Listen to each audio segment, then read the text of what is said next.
ፊልሙ የሚጀምረው በህንድ ኮታ ከተማ ውስጥ ሲሆን ሰኒ የተባለ ሰው ኢላማውን ለመፈለግ በሰዎች መካከል በፓርክ ውስጥ ሲዘዋወር ይታያል።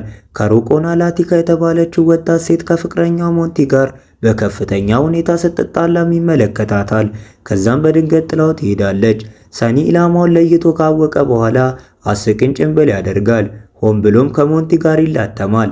በዚያውም ስልኩን በብልሃት ይሰርቀዋል። ስልኩን እንደያዘ ወደ መኪና ማቆሚያም ይሄዳል። ያለምንም ችግር ወደ አንዲት መኪናም ሰብሮ ይገባል። ወደ ላቲካም እየነዳ እያለ የሞንቲን ስልክ በመጠቀም ለላቲካ ይደውላል።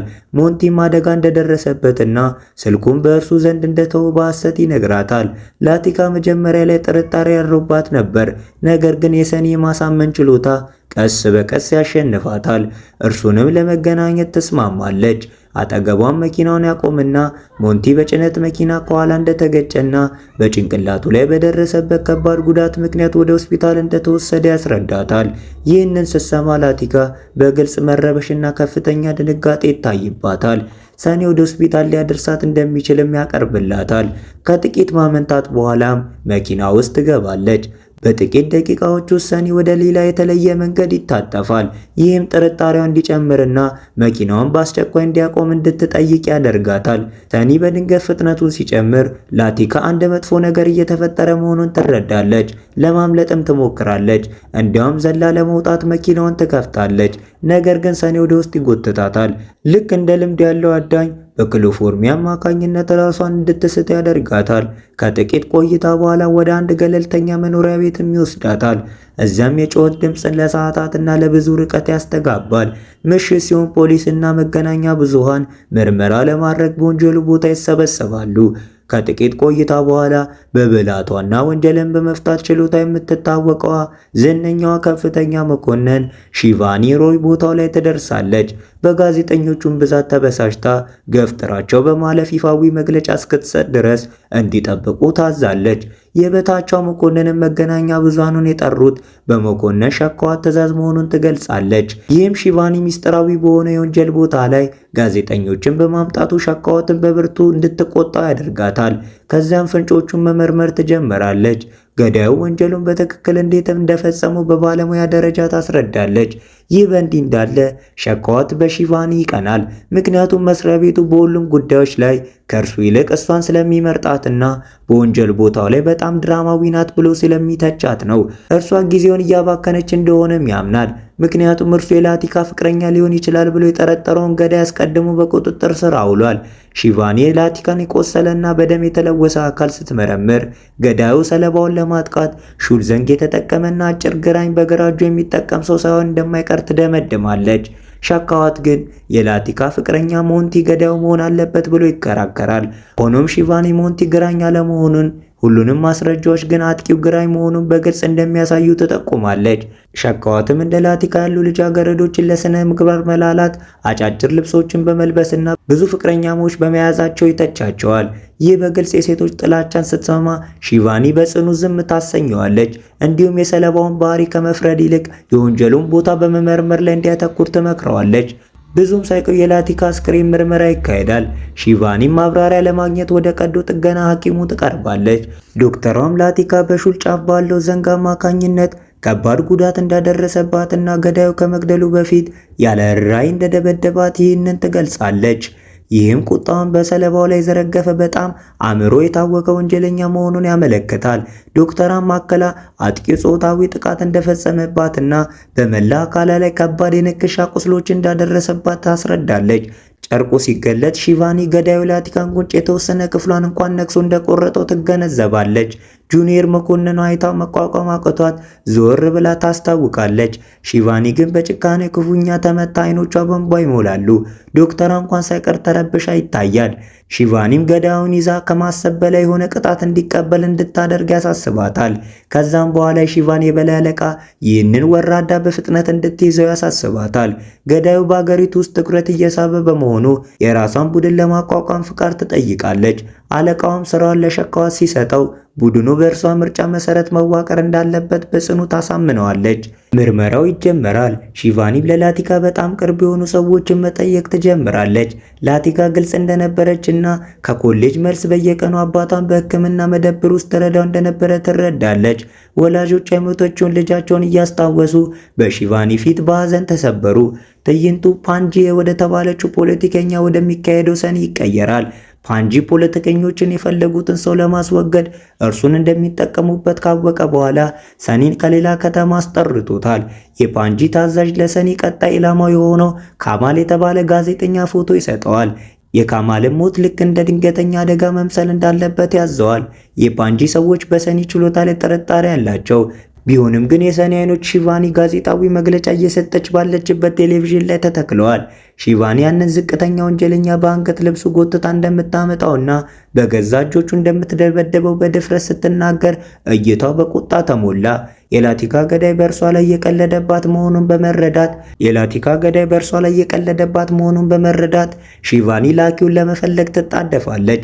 ነገር ግን ማንም አያየውም። ጥቂት ራቅ ብሎ ባለ የሻይ መሸጫ ቦታ ላይ ሰኒ ዘና ብሎ እየበላና እያንዳንዱን እንቅስቃሴውን በቅርብ ይከታተላታል። ቆየት ብሎም በተጨናነቀ መንገድ ላይ ትራፊክ ስታስለቅቅ የትራፊክ ሕግ የጣሰን ፖለቲከኛ ስትቆጣና በፓርክ ውስጥ ሴቶችን የሚያንገላቱ ወንዶችን ስታስር በመላ ከተማው ይከታተላታል።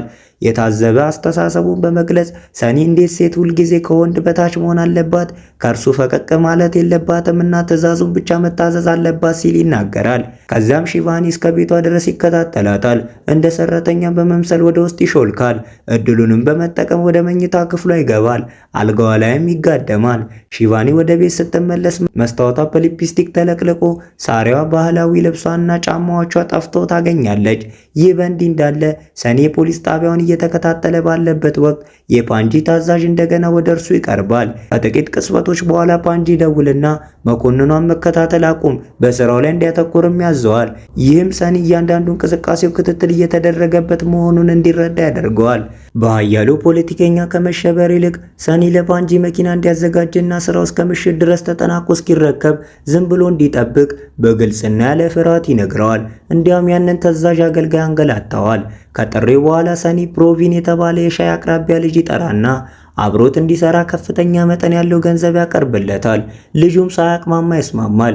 ብዙም ሳይቆይ ሰኒ የሺቫኒን የተሰረቀ ሳሪ ባህላዊ ልብስ በመልበስና የሴት ልብስ በመለዋወጥ ካማልን ለመገናኘት ይሄዳል። ውሃም ለማግኘት ወደ ቤቱ በወሰደው በካማል ፊት ራሱ እንደሳተ ሰው ሆኖ ይተውናል። በዚያው ቅጽበት የሻይ አቅራቢው ልጅ የካማልን ሚስት አባንን ያነጋግራታል። በካማል ቤት ሰኒ በድንገት በካማል ላይ ይዘልበታል፣ ያሸንፈዋልም። እናም በፍጥነት ያስረዋል። ካማል ወደ አባ ደውሎ እየተፈራረሰ መሆኑንና እርሷም የፕሮቪንን መመሪያዎች መከተል እንዳለባት እንዲናገር ያስገድደዋል። በሰኒ ትዕዛዝ ካማል ሚስቱን አባን ከሌላ ሰው ጋር ግንኙነት ስላላት ከገደላት በኋላ ራሱን እያጠፋ እንደሆነ የሚገልጽ የቪዲዮ እምነት ቃል ይቀዳል። ይህ በእንዲህ እንዳለ ፕሮቪን አባን ገለልተኛ ቦታ ወደ ቆመ መኪና ይመራታል። እርሱም ሳያውቅ ፕሮቪን የመኪናውን ማስነሻ ቁልፍ ሲጫን መኪናው በዚያው ቅጽበት ይፈነዳል። በተመሳሳይ ሰዓት ሰኒ ካማልን አንቆዛው ይገለዋል። ብዙም ሳይቆይ ፖሊሶች ካማል ተሰቅሎ የሚገኝ አስክሬን ከተቀረጸ የእምነት ቃል ጋር ያገኙታል። ቪሻኒ የወንጀሉ ቦታ ስትደርስ ካማል ከቁም ሳጥኗ በተሰረቀው ሳሪ ተሰቅሎ ማየቷን ተከትሎ ወዲያውኑ ካማል ተገሎ እንደሆነ ትገልጻለች። ከዛ በኋላ በፖሊስ ጣቢያ ሺቫኒ ለቡድኗና ስለ ገዳዩ ገለጻ ታደርጋለች። እንዲሁም የላቲካንና የካማልን ገዳዮች በአንድ ላይ ታገኛለች። ልክ በዛን ጊዜ ሰኒ የፕሮቪንም ምትክ አዲስ የሻይ አቅራቢ በመምሰል ወደ ክፍሉ ይገባል። ዲዳ እንደሆነ ይተውናል። ይህም ሺቫኒ በምልክት ቋንቋ እንድታናገረው ያደርጋታል። ሸካዋትም ሺቫኒን ሲተቻትና ለእርሷም ሸካራ ቃላትን ሲጠቀም ይሰማል። ሸካዋትም በእርሷ ላይ ቂም እንደያዘ ይረዳል። ሺቫኒን ፍንጭ ለማግኘት የላቲካን ግድያ ቦታና የአባን መኪና ፍንዳታ የደረሰበትን ቦታ እንደገና ትጎበኛለች። የመኪናውን ፍንዳታ የደረሰበት መንገድ በደሃ መንደሮች የተከበበ በመሆኑ የአካባቢውን ሰዎች ትጠይቃለች። ነገር ግን ከእነርሱ አዲስ መረጃ አታገኝም። መኪናዋን ነርታ ልትሄድ ስትል ለሃና የተባለ ልጅ ወደ እርሷ ይቀርባል። ከመኪናውን ፍንዳታ አንድ ቀን ቀደም ብሎ አንድ ልጅ መኪናውን በዚያ ቦታ ሲያቆም ማየቱን ይገልጻል። ሺቫኒ ወዲያውኑ የስዕል ባለሙያ ወደ ፖሊስ ጣቢያ ትጠራለች። ከሌላ መኮንንም ጋርም ስለ ፍንጩ መወያየት ትጀምራለች። በተመሳሳይ ሰዓት በክፍሏ ውስጥ ባለ መደርደሪያ ጀርባ በሚስጥር ተደብቆ የነበረው ሰኒ ሁሉንም ነገር ይሰማል። በድንጋጤ የያዘውን ሲኒ ይጥላል። ሌላ ፖሊስም ወደ ውስጥ እንደላከው መኮንኖቹን በፍጥነት ያሳምናል። ከዛም በሺቫኒ ትዕዛዝ ለላሃናና ለአባቱ ሻይ ለማምጣት ይወጣል። ሺቫኒ ገዳዩ እዛው ቦታ ላይ መተንፈሻ መረጃ ጥሎ እንደነበረ ይህም በኋላ በላሃና እንደተገኘ ትገልጻለች። የስዕል ባለሙያም ይደርሳል። ለላሃናም ዝርዝር መረጃዎችን ለማጋራት ከእርሱ ጋር ይቀመጣል። ይህ በእንዲህ እንዳለ ሰኒ በሚስጥር በላሃና ወተት ውስጥ መድኃኒት ይቀላቅላል። ሌላ የሻይ አቅራቢ ልጅም ለሁሉም ሰው ሻይና ወተት እንዲያቀርብ ወደ ውስጥ ይልካል። ስዕሉ ከመጀመሩ በፊት ላሃና ወተቱን ይጠጣል። ወዲያውኑም ሆዱን ያመዋል። ከመኮንኑም ጋር ወደ መጸዳጃ ቤት ይሮጣል። ነገር ግን ሰኒ አስቀድሞ ውስጥ እየጠበቀ ነበር። ሰኒም በድንገት በእርሱ ላይ ይዘልበታል እናም ያንቀዋል። ብዙ ጊዜ አልፎና ላሃና አሁንም ሳይወጣ ሲቀር መኮንኑ ጥርጣሬ ያድርበትና በሩን መምታት ይጀምራል። ሰኒ በፍጥነት የላሃናን አስክሬን በጆንያ ውስጥ ይጨምረዋል። መስኮቱንም ሰብሮ በመክፈት መኮንኑ ወደ መጸዳጃ ቤቱ ዘልቆ ሲገባ እርሱም ዘሎ ይወጣል። ሰኒ ጆንያውን በግንባታ ዕቃዎች ክምር ላይ ጥለዋል። ከዛም ይሰወራል። መኮንኑ ወደ ውጭ ይፈጥናል። ነገር ግን ሰኒ አስቀድሞ መሄዱን ይረዳል። ሰኒ በዝምታ ከተደበቀበት ቦታ ሲወጣ መኮንኑ ሌሎቹን ለማስጠንቀቅ ይሮጣል። ሺቫኒ ወደ ስፍራው ስትደርስ ሰኒ ወደ ሻይ መሸጫው ተመልሷል። ቡድኗን በከባድ ስህተታቸው ስትቆጣ በረጋ መንፈስ ይከታተላታል። መኮንኖቹ ላሃናን ለመፈለግ ይጣደፋሉ። ነገር ግን አስክሬኑ ጥቂት ርቀት ላይ ወድቆ ያገኙታል። ቆየትም ብሎ በዚያው ምሽት ሰኒ ጆንያውን ወስዶ አስክሬኑን ባቡር ሐዲድ አቅራቢያ ላይ ለመጣል ይሄዳል። ካፌ ውስጥ ተቀምጦ ሰኒ ለሸካዋት ይደውልና ስለ ላሃና አስክሬን ይነግረዋል። የሺቫኒ ዋና ምስክር በፖሊስ ቁጥጥር ስር እያለ መገደሉን ይጠቁመዋል። ዜናውንም በማሰራጨት ሁኔታውን እንዲጠቀምበትና የሺቫኒንም ስም እንዲያጠፋ ሸካዋት ያነሳሰዋል። ከጥሪውም በኋላ በአቅራቢያ ያለችን አንዲት ሴት ልጅ በሚስጥር መቅረጽ ይጀምራል። ነገር ግን ወዲያውኑ እጅ ከፍንጅ ይያዛል። ልጅቷ ወዲያውኑ ትጋፈጠውና በሁሉም ፊት በጥፊ ትመታዋለች። ይህም በጣም እንዲዋረድ ያደርገዋል። እዚህ ጋር ሸካዋት ወደ ጋዜጠኞቹ ይቀርባል። እናም የላሃናን ሞት ዜና ለመገናኛ ብዙሃኑ አሳልፎ ይሰጣል። አንድ ወጣት ምስክር በፖሊስ ቁጥጥር ስር እያለ መሞቱ እንደ ሰደድ እሳት ይሰራጫል። ጥፋቱም በፍጥነት ሺቫኒ ላይ ይወድቃል። የላሃናን አስክሬን ለመመርመር ጣቢያው ስትደርስ ጋዜጠኞቹ በክስ ያጣብቧታል። ከጥቂት ቅጽበቶች በኋላ በሞተው ልጃቸው ላይ ሲያለቅሱ የነበሩትን የላሃናን ወላጆች ታገኛለች። ይህም እይታ በጣም ያናውጣታል። ብዙም ሳይቆይ ሺቫኒ ወደ በላይ አለቃ ቤት ትጠራለች። እርሱም በመገናኛ ብዙሃኑ ጩኸት ምክንያት ከቦታዋ እየተዛወረች መሆኗን ይነግራታል። ወደ ጣቢያውን ተመልሳ ተተኪው መኮንን ከመምጣቱ በፊት ባሉት 2 ቀናት ውስጥ ገዳዩን እንደምትይዝ ለቡድኗ በቁርጠኝነት ትናገራለች። ቡድኗም ገዳዩን በፍጥነት ለማደን ከጎኗ ይሰለፋሉ። ሺቫኒ በመጀመሪያ ለሰኒ መተንፈሻ መርጃ የሸጠውን ሱቅ እንዲያፈላልግ አንድ መኮንን ትመድባለች። በመቀጠልም ትኩረቷን ወደ ካማል ግድያ ታዞራለች። ይህ በእንዲህ እንዳለ ሰኒ በጥፊ የመታችውን ልጅ በቅርብ ይከታተላታል። በጣቢያ ውስጥ አንድ መኮንን ካማል ብዙ ጠላቶች ያሉት ግልጽ ጋዜጠኛ እንደነበረም ይጠቅሳል። ሺቫኒ ግን የሆነ ቦታ ያለ መረጃ ሰጪ ስለ ጉዳዩ የሆነ ነገር ማወቅ እንዳለበት ታምናለች። ጊዜው እያለቀ ሲሄድ የሥራ ባልደረቦቹ 18 ዓመት በሥራው ላይ ያሳለፈውንና ጠንካራ የመረጃ ሰጪውን መረብ የገነባውን ሸካዋትን እንድታማክር ይመክሯታል። ሺቫኒ ኩራቷን ወደ ጎን በመተው ወደ ሸካዋት ትቀርባለች። ያለሱ እርዳታም ገዳዩን መያዝ እንደማትችልም ትናገራለች። ጉዳዩን ከፈታም እርሱ ሽልማት እንደሚያገኝም ታረጋግጥለታለች። ይህም ሸካዋት እንዲተባበራት ያሳምነዋል። ከዚያም በወርቅ ጌጣጌጥ ነጋዴነት ከሚሰራ አንድ መረጃ ሰጪ ጋር ያገናኛታል። በዚያው ምሽት ሺቫኒ እና መኮንኗ መረጃ ሰጪውን ያገኙታል። እርሱ ግን ያለ ግል ጥቅም ምንም ነገር ለማካፈል በግልጽ እምቢ ይላል። ሺቫኒ 1 ሚሊዮን ሩፒ ዋጋ ያለው ዕቃው በወረቀት መጉደል ምክንያት በጉምሩክ መታገዱን ታውቃለች። ስልጣኗንም በመጠቀም መለቀቁን ለማፋጠን ወደ አንዲት ኃይለኛ አካል ትደውላለች። በጥቂት ደቂቃዎች ውስጥ መረጃ ሰጪው ዕቃው መለቀቁን የሚገልጽ ማረጋገጫ ይደርሰዋል። በመጨረሻ መረጃ ሰጪው መናገር ይጀምራል። ሺቫኒ ከካማል ሞት በስተጀርባው ያለው ዋናው መሪ ቤኖዋል የተባለ ፖለቲከኛ መሆኑን ትረዳለች። እንዲሁም እርሷ ማግኘት ያለባት የቤኖዋልን ቀኝ እጅ ሆነው ኩኑርን ማግኘት እንዳለባት ትረዳለች። ብዙም ሳይቆይ የሺቫኒ ሰዎች ኩኑርን ከመኖሪያ ቤቱ ውጪ ይዙትና ወደ ፖሊስ ጣቢያ ይጎትቱታል። በከባድ ምርመራ ወቅት ቁልቁል ዘቅዝቀው ተሰቅሎ በዱላ ተደብድቦና ውሃ ውስጥ እየተነከረ ሲሰቃይ በመጨረሻ ሚስጥሩን አውጥቶ የገዳዩ ስም ሰኒ መሆኑን ይናገራል። ኩነር የሰኒ መደበቂያ ቦታ ይጠቁማል። ፖሊሶቹም በፍጥነት እንደ ጊዜያዊ መኖሪያ የሚያገለግለውን የግንባታ ቦታውን ይወረውሩታል። ህንፃውንም ጥሰው በመግባት እያንዳንዱን ጥግ ይፈትሻሉ። ነገር ግን የእርሱን ፍንጭ አያገኙም። ይልቁኑ በአሰቃቂ ትዕይንት ይጋፈጣሉ። ግድግዳዎቹ ላይ እንግዳ የሆኑ ጥቅሶች ተጽፈዋል። በመላው ቦታ ላይም የሚያስፈራ ንድፍ ይታያል። ሺቫኒ ወደ ውስጥ ጠልቃ ስትገባ ቀደም ብላ በጥፊ መታው የነበረችውን ልጅ በከፍተኛ ሁኔታ ተደብድባና ቆስላ ለሕይወቷ ጥቂት ቀርቷት ታገኛታለች። ይህ በእንዲህ እንዳለ ሰኒ ከፓንዲጂ የደረሰው መረጃ ተከትሎ በትክክለኛው ሰዓት አምልጦ ይወጣል። ፓንዲጂም ለጥቂት ቀናት ከተማውን ጥሎ እንዲወጣም ይመክረዋል። እዚህ ጋር ፖሊሶቹ ልጅቷን ወደ ሆስፒታል ይወስዷታል። ሺቫኒ ገዳዩ መተንፈሻውን የገዛው ከላቲካ አባት የሕክምና መደብር መሆኑን ከመኮንኗ ትረዳለች። ሺቫኒ ወደ ጣቢያው ስትሄድ በአቅራቢያው ያለ አንድ ለማኝ ስለ እርሷ ቦታ ለሰኒ መረጃ ይሰጠዋል። ሌላ ተንኮለኛ እቅድ በማዘጋጀት ሰኒ ሆን ብሎ ራሱን ግድግዳ ላይ በመምታት ያቆስላል። የሺቫኒ መኪና ሲቃረብም መንገድ ላይ ይወድቃል። ሁኔታውንም አይታ ፍሬኑን በድንገት ትረግጣለች። በፍጥነትም ወደ መኪና ውስጥ እንዲገባ ትረዳዋለች። መኪናዋንም መንዳት ስትጀምር ሺቫኒ እንዳያንቀላፋም ትነግረዋለች። ሰኒ በዝምታ ቀበቶውን አውጥቶ በአንገቷ ላይ ይጠመጥመዋል። ነገር ግን ሺቫኒ በቅስፈት ምላሽ በመስጠት ጥቃቱን በብልሃት ታስቆማለች። ያ ምንም የማይመስለው የሻይ አቅራቢ ልጅ በትክክልም ገዳዩ ሰኒ መሆኑን ትረዳለች። እርሷን ሊገላት ሲሞክር እርሷ መኪናዋን በከፍተኛ ሁኔታ ታጥፈዋለች።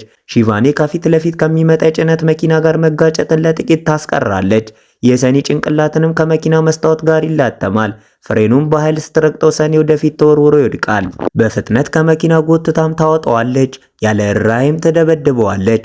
የእርሱንም ልዩ ቀበቶ ባየችበት ቅስፈት እውነተኛ ማንነቱ እንደተረዳች ትገልጽለታለች።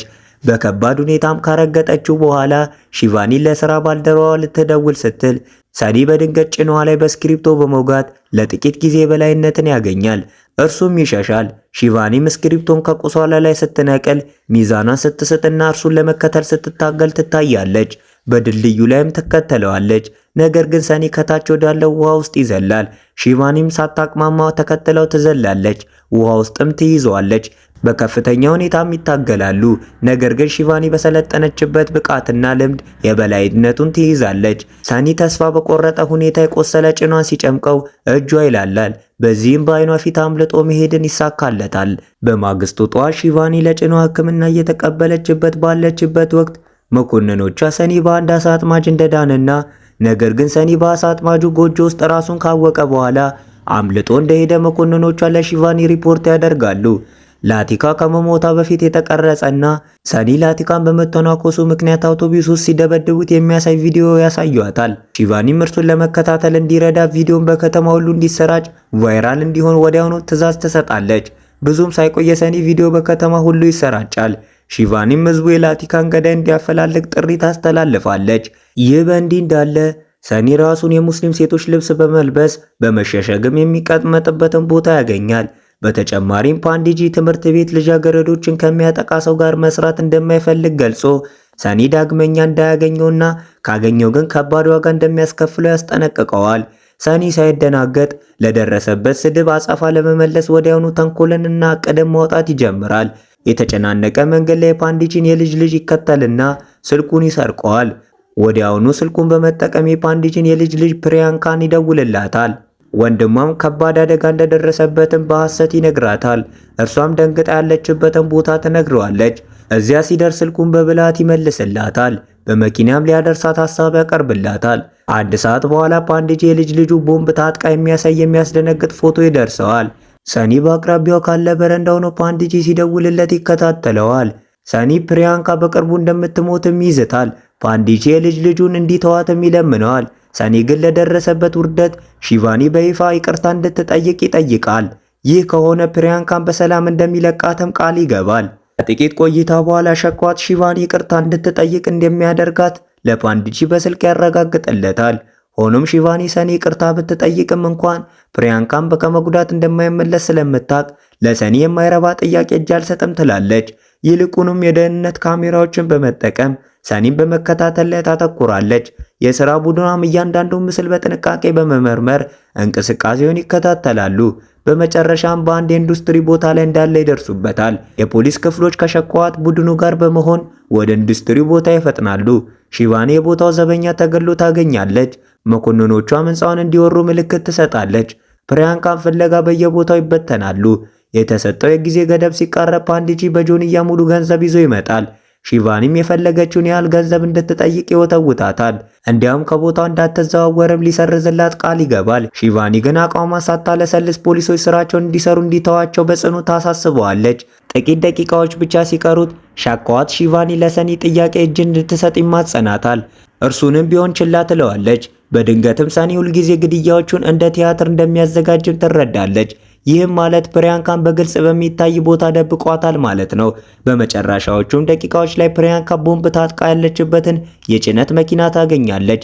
ፍንዳታውም ከመከሰቱ ጥቂት ሰከንዶች በፊት ፖሊሶች ፕሪያንካን በፍጥነት ወደ ሰላማዊ ቦታ በማውጣት ሕይወቷን ያተርፋሉ። ከጥቂት ቆይታ በኋላ ሰኒ በሚቀጥለው ምርጫ ከሚወዳደረው ቤኖዋል ከተባለ ፖለቲከኛ የፓንዲጂ ቀጣሪ ጋር ይገናኛል። ቤኖዋል ከፖሊስ እንዲያድነውን በምላሹ ደግሞ የሚቀጥለውን ተግባር እንዲያከናውንለትም ያሳምነዋል። ቤኖዋል በፊቱ ሁለት መሰናክሎች እንዳሉ ይገልጻል። ጋዜጠኛው ካማልና ተቀናቃኝ ፖለቲከኞች ሲሆኑ ሁለቱንም እንዲወገዱ ይፈልጋል። የፕሪያንካ መታገዝ ዜና በከተማ ሁሉ ይሰራጫል። ጋዜጠኛው አሚት ሻርማ በቻናሉ ላይ ሺቫኒ ብቃት የሌላት ሴት የፖሊስ መኮንን እንደሆነች በመግለጽ ስሟን ያጠፋል። ይህ በእንዲህ እንዳለ ሺቫኒ በበላዮቿ ተጠርጣ ጉዳዩን እንድታቆም ትታዘዛለች። ነገር ግን እየደረሰባት ያለው ጫና ቢጨምርም ወደ ኋላ ላለማለት ትቆርጣለች። ለዚህ ምላሽ ይሆን ዘንድ ሺቫኒ ሴቶች እንደ ወንዶች ጠንክረው ቢሰሩም በዕለት ተዕለት ሕይወታቸው ስለሚደርስባቸው ኢፍትሐዊ አያያዝ ጠንከር ያለ ንግግር ታደርጋለች። ሻካዋትም ከልጁ ጋር ሆኖ ስርጭቱን ይመለከታል። በመላ ሀገሪቱም ስፍር ቁጥር የሌላቸው ሴቶች በቃላቷ ይማረካሉ። ንግግሯን በሀገር አቀፍ ደረጃ በሴቶች ዘንድ ትልቅ ስሜትን ይፈጥራል። ከዝግጅቱ በኋላ ሺቫኒ በድፍረት በመናገሯ ከሰኒ የማድነቂያ ስልክ ይደርሳታል። እንደርሷ ያለች ሌላ ደፋር ሴት ለመጥለፍ እቅድ እንዳለውም ይነግራታል። ወዲያውኑ ሺቫኒ ወደ ተግባር ትገባለች። ከቡድኗ ጋርም በመሆን የሰኒ ቀጣይ ኢላማ ማን ሊሆን እንደሚችልም ትወያያለች። ሁሉም የተሳሳቱ ኢላማዎች ይገምታሉ። ሻካዋት በድንገት ብቅ ይላል። የሰኒ ቀጣይ ኢላማ ከቤኖዋል ይልቅ የምርጫ ትኬቱን የምታገኘው ሱናዳ እንደሆነችም ይናገራል። ቤኖዋል ቀደም ሲል ካማል እንዲገድል ሰኒን ቀጥሮት እንደነበር ስለምታውቅ ሺቫኒ ወዲያውኑ ታምነዋለች። በዲዋሊ በዓል አከባበር መካከል ሱናዳ ወደ ቤተ መቅደስ ትሄዳለች። ሰኒም እዛው ሊጠልፋት ይጠብቃል። ሱናዳን በቀጥታ ማግኘት ስላልቻለች ሺቫኒ ለጠበቋ ስለሚመጣው አደጋ ማስጠንቀቂያ ትሰጣለች። ጠባቂው ከጥቂት ጊዜያት በፊት በጣም የሚመሳሰል ሰው መኪና ነርቶ ሲሄድ ማየቱን ይናገራል። ሺቫኒ ወዲያውኑ የአካባቢውን የፖሊስ አዛዥ ለእርዳታ ትጠራለች። ብዙም ሳይቆይ የሚመሳሰል መኪና በአቅራቢያው በሚገኝ የፖሊስ ፍተሻ ጣቢያ ይታያል። ተሽከርካሪውም የፖሊስን መከላከያዎችን ሰብሮ ያልፋል። ይህም የፖሊስ መኪኖች በከፍተኛ ፍጥነት እንዲከተሉት ያደርጋል። ሆኖም ፖሊሶች በመኪና ውስጥ ሌላ ሰው ያገኛሉ። ይህም ሰኒ እነርሱን ለማሳሳት የከፈለው ሰው ነው። መኮንኖቹ ወደ ሰኒ ሊያደርሳቸው የሚችሉ ሁለት ተጨማሪ ፍንጮችን ቢያገኙም ሺቫኒ ግን ሰኒ እየተጫወተባቸው እንደሆነ ትጠረጥራለች። በአስም በሽታው ምክንያት ሰኒ ረጅም ርቀት መሮጥን እንደማይመርጥና ከመሮጥ ይልቅ ተደብቆ መቆየትን እንደሚመርጥ ትገነዘባለች። ወደ ተግባርም በመግባት ሁለት የቡድን አባላቶቿን እንዲከተሉ ትልካለች። ሌሎቹ ፍንጮችን ሲከተሉ ሺቫኒ ሰኒን ለመፈለግ ወደ ቤተ መቅደሱ ትመለሳለች። ከጥቂት ቆይታ በኋላ ሰኒ በአንድ የአካባቢ ጥንዶች ቤት ውስጥ ሱናዳን ያጠቃታል። የጥንዶቹን ሴት ልጅም በረሃብ ይይዛታል። ሱናዳን ቦታዋን ማወቅ እንዳለባት እየነገረ ይዘልፋታል። ሌላኛዋንም ልጅ ድምጿን ካወጣች ተመሳሳይ እጣ ፈንታ እንደሚገጥማት ያስጠነቅቃታል። ሺቫኒና ቡድኗ ሰኒ ፍለጋ በቤተ መቅደሱ ዙሪያ ያለውን መንደር በየቤቱ እያንኳኩ ይፈትሻሉ። በዲዋሊ በዓል ትርምስ መካከል ሺቫኒ የተተወ የሚመስልና በጣም ዝምተኛ የሆነ አንድ ቤት ታስተውላለች። እዚያም የሚኖሩ ጥንዶች ስለ ሰኒ ትጠይቃቸዋለች። እነርሱ ግን ምንም እንደማያውቁ ይናገራሉ። ልትወጣ ስትል ስልኳ መጥፋቷን ታስታውሳለች። ለዚህ ጥንዶቹን የቤት ስልካቸውን መጠቀም ትችል እንደሆነ ትጠይቃለች። እነርሱ ግን እምቢ ይሏታል። ይልቁኑ ጎረቤቶቻቸውን እንድትጠይቅ ይነግሯታል። ይህም የሆነ አደገኛ ነገር እንዳለ በሺቫኒ ላይ ጥርጣሬ ይፈጥራል። ማስጠንቀቂያቸውን ችላ በማለት በኃይል ወደ ውስጥ ትገባለች። ጥንዶቹ እንድትወጣም ይለምኗታል። ይህም ሰኒ በቤታቸው ውስጥ እንዳለ ያረጋግጥላታል። ፍርሃትም ሆነ። በመጨረሻም ሰኒ ልጃቸውን ፎቅ ላይ እንደቆለፈባትና እርዳታ ከጠሩ እንደሚገላት ዝቶባቸው እንደነበረ ያምናሉ። ፖሊስ እንዲጠሩም ስልኳን ትሰጣቸዋለች። እርሷ ግን ሰኒን ለመጋፈጥ ወደ ፎቅ ላይ ትሮጣለች። በሚስጥርም ገብታ ልታስሮ ትሞክራለች። ነገር ግን ሰኒ ቀድሞ ይመታታል። ራሷንም እንድትስት ያደርጋታል። ከጥቂት ቆይታ በኋላ ሺቫኒ ስትነቃ በገመድ ታስራ ታገኘዋለች። ሰኒም ሱናዳን በጭካኔ ሲያጠቃት ትመለከታለች። ሱናዳን ማነቅ ሲጀምር ሺቫኒ ስሜቱን ለመቀስቀስ ስለ አባቱና ስለ እናቱ ማውራት ትጀምራለች። የሰኒን አባት እስር ቤት ውስጥ አግኝተው እንደነበርና ጥቁር ታሪኩንም ታጋልጣለች። ከዓመታት በፊት የሰኒ አባቱ እናቱን በጣሪያው ላይ ተደብቃ ካገኛት በኋላ የገደላት እብድ ነበር። እናቱን ለማምለጥ ሞክራ ነበር፣ ነገር ግን ያለችበትን ቦታ የጠቆመ ሰኒ ራሱ ነበር። ይህም ለሞቷ ዋነኛ ምክንያት ሆነ። ይህንን የጥፋተኝነት ስሜት መሸከም ስላልቻለ የአስም በሽታው ይዘውና ወደ እብደት ተቀየረ። ሺቫኒ ይህንን በማጋለጧ ሰኒ ተቆጥቶ ፊቷን ስፍር ቁጥር በሌለው ምት ይመታታል። ከዚያም አስሙን ለመቆጣጠር መተንፈሻውን በፍጥነት ይጠቀማል። ሺቫኒ ስለ ቀድሞ ታሪኩ እያወራች ሰኒን በወሬ በምታዘናጋበት ወቅት በአቅራቢያው ወዳለ የቀለም ባልዲ በምልክት የታገቱትን ልጃገረዶች ታመለክታለች። እናቱም ተወደው እንደነበረና ሁልጊዜም ከአባቱ ልትጠብቀው ትሞክር እንደነበረም ታስታውሰዋለች። በቁጣ የተሞላው ሰኒ እንደገና በእርሷ ላይ ይዝትባታል። አንቆም ሊገላት እጆቹን በአንገቷ ላይ ጠመጥመዋል። እናቱ ልክ እንደ ወንዶች ብቁ እንደሆነች የምታስብ አመፀኛና ድምጿን የምታሰማ ሴት ነበረች እያለ ይጮሃል። በዚህ መሃል የታገቱት ልጃገረዶች የቀለም ባልዲዎቹን አንስተው በሰኒ ላይ ይደፉበታል። ይህም የአስም በሽታውን ይቀሰቅሰዋል፣ እይታውንም ያደበዝዘዋል። ይህንን አጋጣሚ በመጠቀም ሱናዳ በፍጥነት የሺቫኒን ገመድ ትፈታለች። ሰኒ ወደ ሌላኛው የታገተች ልጅ ሲዘል ሺቫኒ መሬት ላይ ዘርራ ትጥለዋለች። የሰኒን ቀበቶ በመውሰድ ሺቫኒ ያለ ርኅራኄ ትገርፈዋለች። ከዛም ወደ ጎዳና ጎትታ በማውጣት ጥቃቷን ትቀጥላለች። ጎረቤቶችም ለማየት ሲሰበሰቡ የታገተችው ልጅና ሱናዳም ተቀላቅለው ሰኒን በስቃይ እየተንፈራገጠ ሲጮህ በየተራ ይደበድቡታል። ፍትህ ተገኘ። ነገር ግን ሺቫኒ በቆሰለና በደከመ ሁኔታ መሬት ላይ ትወድቃለች። ሕይወታቸውን ያጡ ሰለባዎች ሁሉ በሐሳቧ ይመላለሱባታል። ከባድ የአይጥና የድመት ሩጫ በኋላ ፊልሙ በሰኒ ሞት እዚህ ጋር ያበቃል። ቪዲዮን ከወደዳችሁ በእናታችሁ ትወዱታላችሁ። ምንም ወዳችሁታል። በቃ ከጨረስክ ወደሃል። ያልጨረሰ እንግዲህ ያው በቃ አልጨረሰም። ግን ከጨረስክ በቃ ሰብስክራይብ አድርገው ውጪ። አረባክሽን እንተሳሰብ። ሴትም ቆንሽ ወንድም ቆንክ ጺምም ቆንክ እባካችሁ አረበና እኔ ማለት ነው። አረ እናንተ ሰብስክራይብ አድርጎኝ